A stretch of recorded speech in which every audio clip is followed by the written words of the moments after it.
Alright, what's up guys? Big Saint. Told you guys I would do a little video for you about the electrical problem I'm having. For some reason my battery's dying, radio's turning off and on. So I'm going to show you my setup I have here at the battery. So basically, this is it. This side over here, I got my ground that goes from the negative battery to my firewall. This one here is my ground for my fans. This is my, of course, the radio fuse. So then over here we have for the system fuse. We have this one here coming from the fans, power to the fans. And then we have this one going behind the alternator. Now I recently just switched over to this, I guess it's the CS 130 amp alternator, higher amps. And of course we use the ES82, I believe, connection that goes from our stock, pops into here, plugs into here. Let's see, what else do I got going? This here is for my relay for my fans to turn on. I got my electric choke connected. I think that's basically it. Electric choke, fans, everything else is just tubing that goes to the carburetor and stuff like that. But that's basically it. I mean, I do got my HIDs, but those are plug and play. Let's see, just plug them right in. Everything seems to be connected correctly.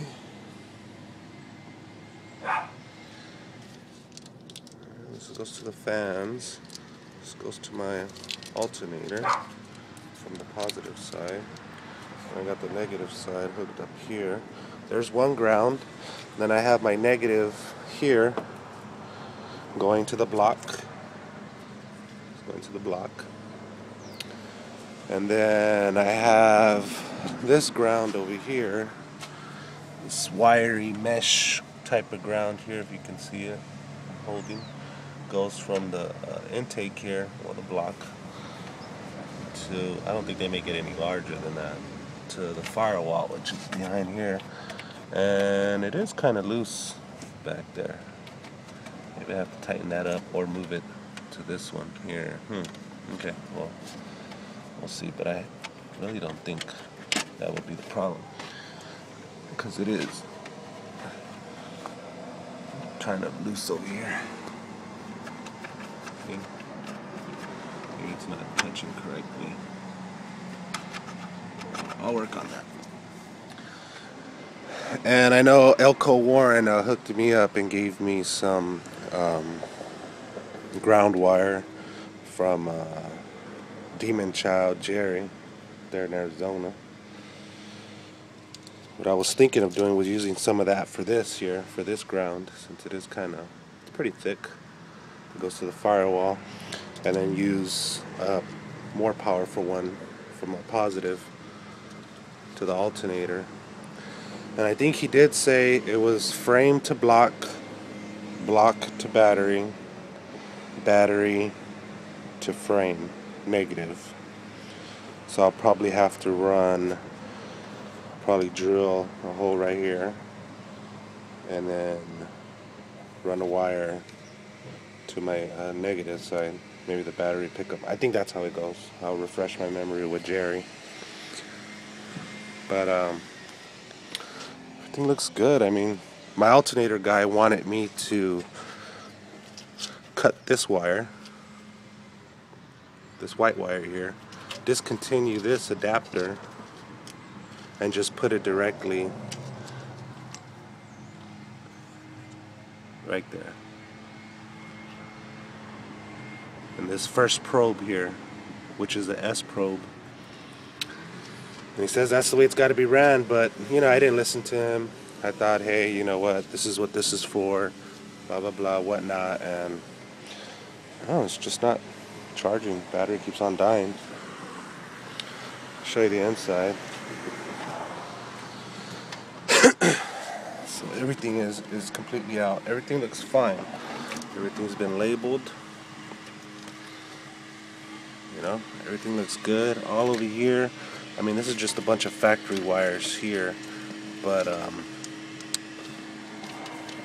everything's gonna get cleaned up. We'll just probably leave the lights. See, like all this here, I'll probably leave this. But like all this, I don't know what the hell all this is for.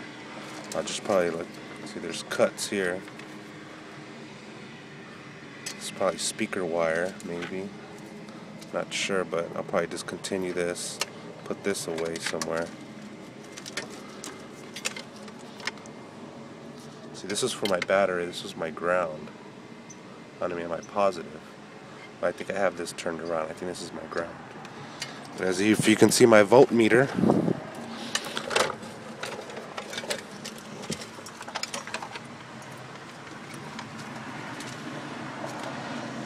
This is the back of my voltmeter.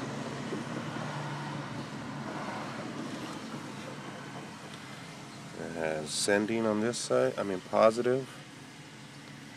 See, this is ground. Positive. This has an S right here, but there's no probe sticking out of it since they are aftermarket.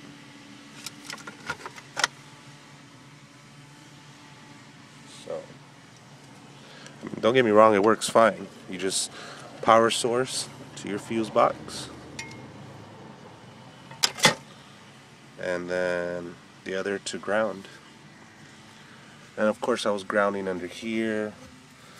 It's grounding under here. You know, whichever place I can find ground. I'll probably have to find new grounds just to be on the safe side. But I mean, everything looks fine. Nothing looks. I mean, it looks bad now, but everything's connected correctly. Has the correct connections. There's nothing poking out, anything like that. So, you know, we're just trying to figure out what's going on here. But yeah, this is it. So if you guys want to chime in, go ahead. But just let me know. A little update. I also took out the cross member. Got the tranny on a jack. Cross member over there. I'm gonna chop it up this weekend. I'm gonna modify it at my brother-in-law's shop. Save me some money. So all I need is just a little clearance. My marks. Mark there, cut, box it, frame it, and go from there. Put it back in. It was pretty easy to do. It took me about 15 minutes to take out. It wasn't too bad. I thought it was gonna be harder than I thought, but we're gonna do that. I should be done this weekend. Put it back in, so that when I get my dash back from my interior guy, I can throw in the dash, try to figure out the problem, see why everything's dying on me, and take it to get the electric cutouts. There it is. Big Saint.